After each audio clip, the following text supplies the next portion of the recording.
Jeffrey Herlings, I have no words really, especially after that first moto. The only question I have is start with is, are you human? That was unbelievable. Yeah, the first moto had to come from deep, because obviously when I went down, I was like, yeah, I got in touch with the lap rider. I mean, he did his own race and he just wasn't aware of how fast I was coming in.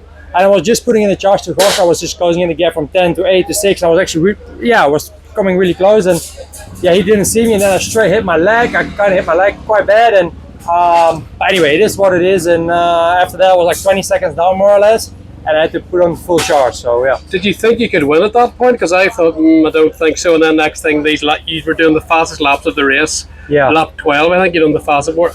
I know you said on the press conference that was easy, but I mean, no one else can do it. So. Nah, but I'm growing up on the sand. I'm used to racing the sand, so yeah, I had to. If I wanted to go 1-1, I had to. So there was no other option, and just had to send it. Is that fun for you to ride that quick? Because that was almost like Jeffrey of 2018. Did you, even last week, did you feel like extra confidence that when I really go for it, I've got the speed now to beat these guys? Yeah, I feel like I got the speed now to run with them. Like beginning of the year, I was always like, oh, I don't have the speed from Tim. I don't have the speed from, especially Jorge's opening laps, his time practice laps. They were so impressive. So I didn't have a speed, and now I feel like, okay, I'm coming closer, and I maybe on some days have the speed. Actually, the last 4 or 5 races, I constantly had the speed to run with them.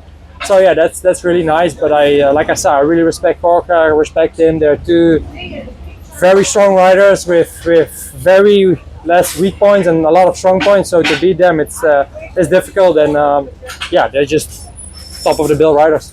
And Jorge's sprint speed, even in the sand, was really, really quick. But yeah, because of your raw speed now, are you able to be a wee bit more patient those first 10 minutes? Yeah, I knew he was going to try to sprint away, because I knew. I thought that I would be fitter on the end of the motos, and it's what it's been showing today. But yeah, like I said, also in his time practice, often he just do one lap slow, bam, puts in a very fast lap time. So he's very explosive, very intense, and I think once he go to US next year, I think that will extremely help him, because it's short, it's aggressive, it's short motos like Supercross and stuff. So I think for US, he has it's perfect for him. Yeah. Is it harder to battle Jorge one-on-one because he's basically a teammate trying to win the championship than Tim, or does that not really enter your head? Because I know you ride pretty clean anyway, but just I always try to run clean.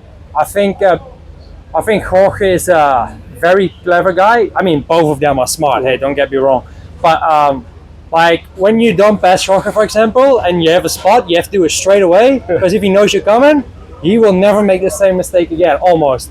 And with Tim, I wouldn't say he's definitely not stupid, because he's a top guy as well, but I think to pass Jorge is more difficult than to pass Tim. And sometimes, I think they both race me fair, I race them fair, and I respect both of them as much, equal. So, but I like to battle both of them. Is this championship on now in your mind? Because the speed you have, the pointer within range, obviously depends if what top to China, but are you starting to think you have a wee bit of hope here for this title? Well, my hope until round 7, 8, my hope was completely gone. I was like, if I can get top 3, that's going to be the max. But right now, there is still possibilities. But if would have, should have, could have, didn't have that DNF and I was in second, I would have been very close right now. But I'm still around, I don't know exactly, but around 40 points, I think, behind Tim. So for me, Tim is looking the best, because he has a couple of hard tracks coming up. His starts have improved. For me, if I would choose anyone, I think Geiser is the main guy. Okay. And he has a lot of heart and desire. But yeah, we'll see. I mean, we got Arnhem coming, and I'll work hard on the hard pack tracks, and we'll see. I'm the underdog right now. Nobody expects me to win a championship anymore. So if I would do, great. I don't expect it for myself, and I just do my best. Stefan Everts talked years ago about he couldn't handle the amount of training and riding that you do. Yeah. Ben Townley talked about your work ethic. Joel spoke to Joel Swets about it. But you're still riding a lot. I heard Lewis's interview, but you're still saying you're riding a lot during the week. How does your body still able to take all that, and do you still love riding to be able to do that?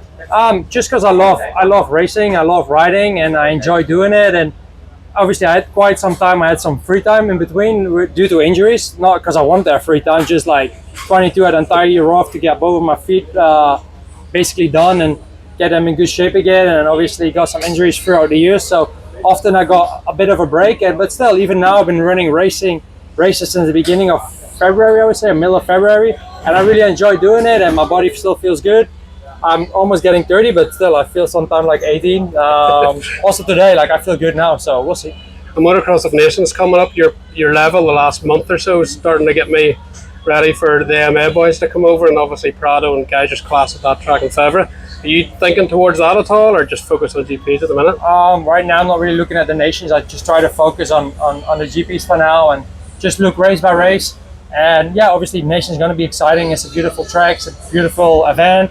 Hopefully Jett and those guys will be coming. Team US hopefully sends a good team, and then hopefully we'll just have a good race. Like, I'm a massive Jett Lawrence fan. I believe what he can do on a bike is like category of Jorge Prado, very technical, very smooth, very good, and I think he has everything what a rider needs basically, because for sure, like, I'm also talented, but I don't have the pure technique and the pure talent like Jorge or like Jett. So to see Jett, it's going to be amazing, and to race with him and battle with him will be amazing. I mean, if I can stay with him at least. So well, maybe not.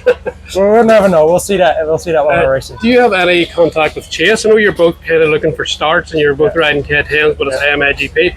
Do you ever like text or talk about share information or anything like that? Or? Maybe internally within KTM, maybe they do. I don't know, but I haven't. No, I haven't spoken to him personally about it. No problem, brilliant, Jeffrey. Thank you.